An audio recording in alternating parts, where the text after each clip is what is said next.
hello everyone, hi, yes, I'm Nick Byard, I am an ex-civil servant from Kent. My parents are economic migrants from Coventry. Yeah, my parents still together, they still love each other, they're like you two, still love each other. They grew up on the same street. That's how they did things like in the 70s, right? Like, yeah, none of the swipey. No. No, if a woman lived on your street, wife.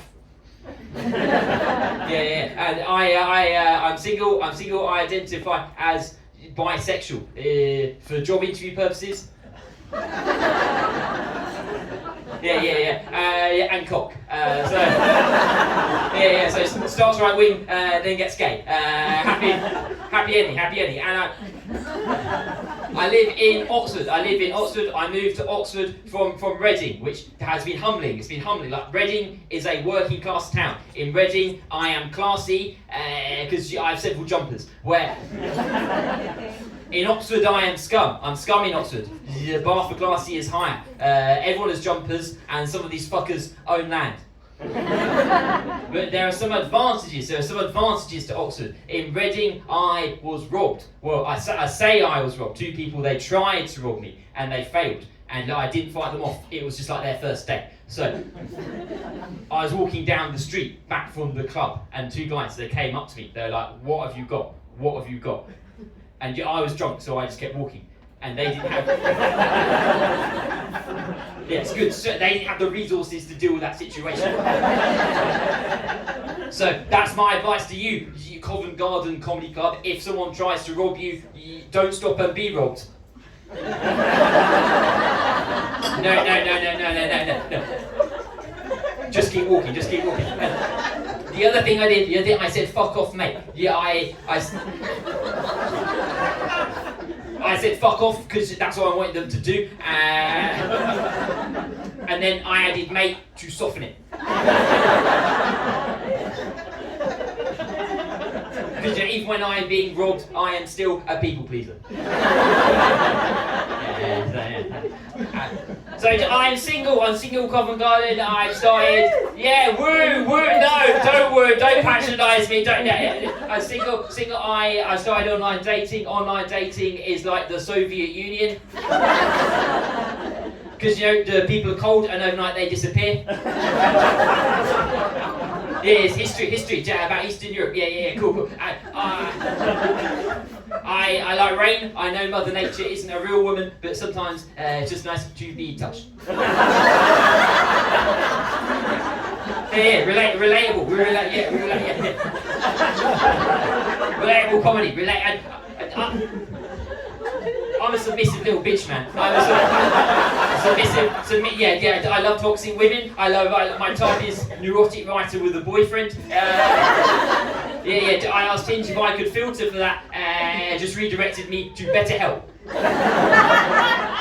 I had to learn things when I started online dating. I had to learn what a fuckboy was. A fuckboy. I thought that's a man who's good at sleeping with women, bad at managing their expectations. It's a fuckboy. It's like James Bond, but if instead of working as a spy for the British government, you just pretend to care about feminism. Yeah, all right, That's fun. Turns out, not a fuckboy. No. I'm a soft boy. Much worse. That's not when your dick doesn't work. That's when your dick works fine, but you wear turtlenecks and love Morrissey. That sort of thing. That's what that thing is. Okay, this is my issue with the fuckboy thing. Okay, if we're gonna insult the fuckboys, insult the toxic behaviour, can we make them sound like less cool? This guy's a fuckboy. He is sex all the time. Yeah, you got him. Yeah, another win for the Liberals. Yeah. We don't call corrupt politicians power lads. I have responsibilities now. I am a new father to a tomato plant called Tim. I gave the plant a name as an incentive not to kill the plant. I thought, get a tomato, keep it alive for 6 months, move on to women. Yeah. Yeah, saying that out loud, yeah, red flag, red flag, and yes, the plant is dead, yes, the plant. Of course the plant is dead, of course the plant is dead. Yeah, it turns out if you repot a tomato plant in only fertiliser, not good for the plant, not good. I thought I'd make a super plant, no, I made a diabetic plant. Have a sex story, are you up for that? Come on, guys. Yeah, alright, okay, lads, yeah, alright. Yeah, now one lady about just like, lads! Bring it back, okay. I went back to the lady the other day because I am a fucking legend. And midway through, she tells me that she's an anti-vaxxer. And I work in vaccine research. So that's not good news. So now, instead of having sex, I'm explaining the process for approving clinical trials. So what's the lesson from this story, Covent Garden? The lesson is don't be like Nick, abandon your principles, fuck bitches. Yeah. Thank you. Oh, yeah, okay, yeah. You'll agree with United the Room. See, you got nervous, but I'm saying nothing with that joke, so it's all good. Okay, so this is something I've noticed. I've noticed the older you get, the more your parents want you to fuck. Like, when you're a kid, your parents don't want you to fuck anyone. I think that's pretty common. If they did, cool childline, cool song. And then you become a teenager, and they're like, well, you still can't fuck, but we want you to have a girlfriend because we want people to think that you're cool. And then you become 21. You're like, right, you can fuck now. You can fuck, but you have to wear a condom. Yeah. And then you get to 30, and your parents are just like, fuck, raw dog. My friend has a daughter. Come in, my friend's daughter. Can you please stick your dick in my friend's daughter now? And I want grandkids. I want grandkids. Yeah, it's relatable. Yeah. You'll get there. I mean, not you, because you might. I don't know. Okay. I know something. Yeah, you're all good. We're in London in 2024. All right. Okay, we're dancing. Okay. All right. And so I am English. I mean, it creates tension when you say you're English. The vibe is we know you're not personally responsible for the last 700 years of history, but it still doesn't reflect well on you. I'm English. I'm a quarter Irish, but I think that's cancelled out by Kent. I think any diversity cancelled out by Kent. And I don't think about being English much. I think about being English when I'm in France and everyone is judging me because I don't speak the language. And it's a weird moment. It's weird. Like, if you didn't want me to speak English in France, like maybe you should have colonised the world better. Yeah, it's a left wing joke. That is left wing. It's calling out the French. And I think, if I remember when the Queen died, I feel English when the Queen died. Do you remember there was a queue to see the dead body? Do you remember? Yeah, we remember. Remember the queue? Yeah. I'm a Republican, obviously, but when I saw the queue, I thought, oh, that's a sexy queue. And I know. We remember with Philip Schofield when he groomed the small boy. Allegedly. Yeah. I was more angry that he skipped the queue. And that's how I know I'm a patriot, I'm a man of this country. And we're in the land of traditions, England. We have fireworks night, we shoot explosives into the sky to celebrate the fact that Catholics are bad at terrorism. And you think the IRA would disprove that stereotype, but no, 1,000 years of oppression and you still failed to kill Margaret Thatcher. Yeah, you can do Thatcher jokes in 2024. I apparently grew up in the Midlands, I have the right to make that joke. Stick it to them, yes, you did 20 years ago, but who cares, yeah.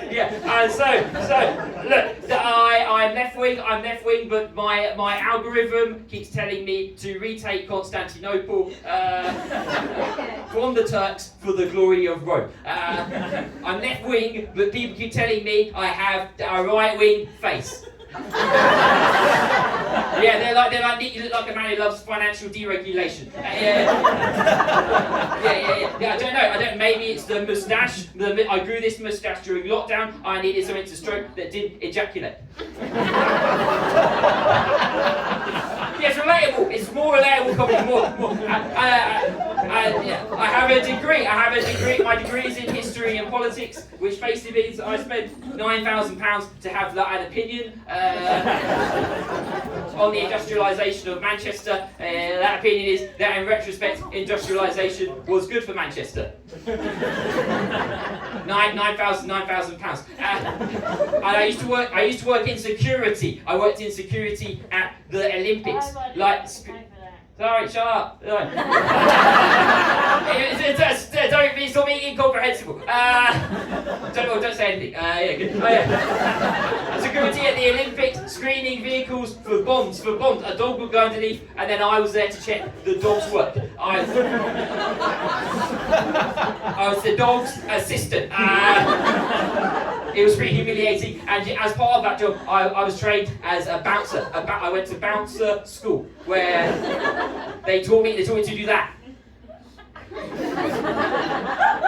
to calm people down. So someone would be kicking off, and I'd be like, look mate, I know you want to have fun.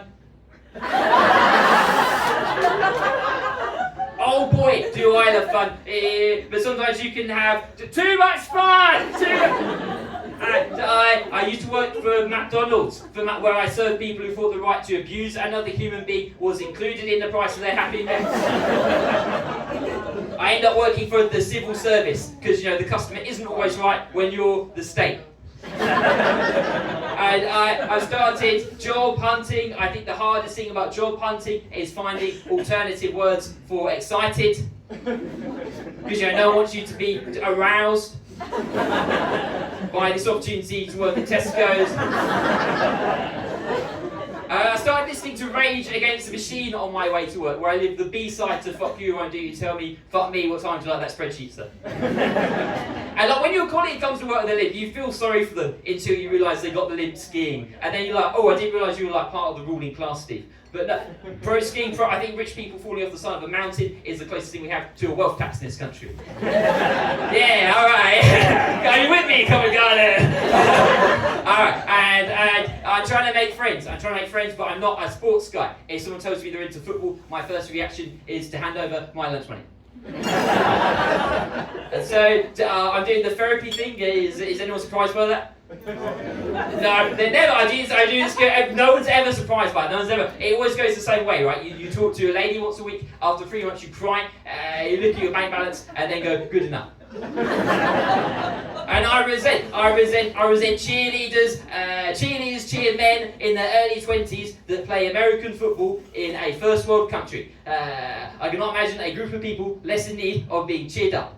Send cheerleaders to the trenches of this country. Send them to Slough, to Corner. That's what they do, comedians. And then I will respect your art form. Yeah, good. And I've been thinking about sex parties. They seem like fun, don't they? Is it fun? Just me. I'm the alpha of the room. They seem like fun, but in my heart of hearts, I know if I went to the sex party, I'd probably spend the duration of the sex party talking to a guy called Steve about Star Wars. Because any party can become a Star Wars party if you force it. Yeah. So one pun. That's the only pun. You only get one pun, and you still want to be edgy. Any more that you become alternative comedy, and that's bad. That's bad. We don't like that. Yeah. Good. We'll just do some comedy politics in between. And good. And I went to my first cocaine party the other day. Yeah. Not a drugs guy, but I was happy to be included. So I went to the coke party. You think you're going to get pressured to do drugs at these things? No one wants to share their drugs.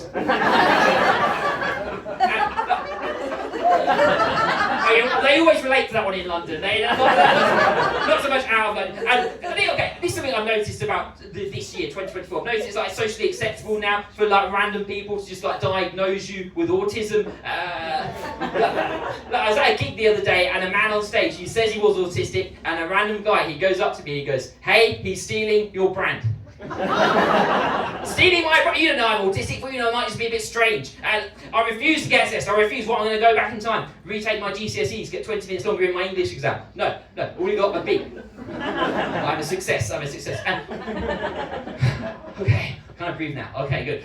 All my friends are getting married. I'm not getting married. I'm doing the rock star lifestyle. That I'm here, and I'm going to sex parties, not doing any sex. So.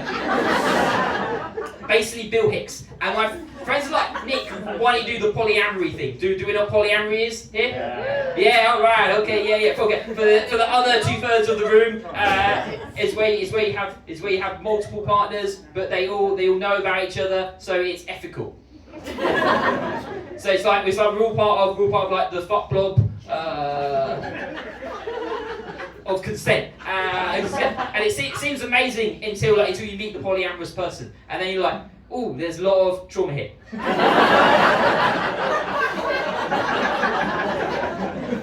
Yeah, I agree. This is a two-man job.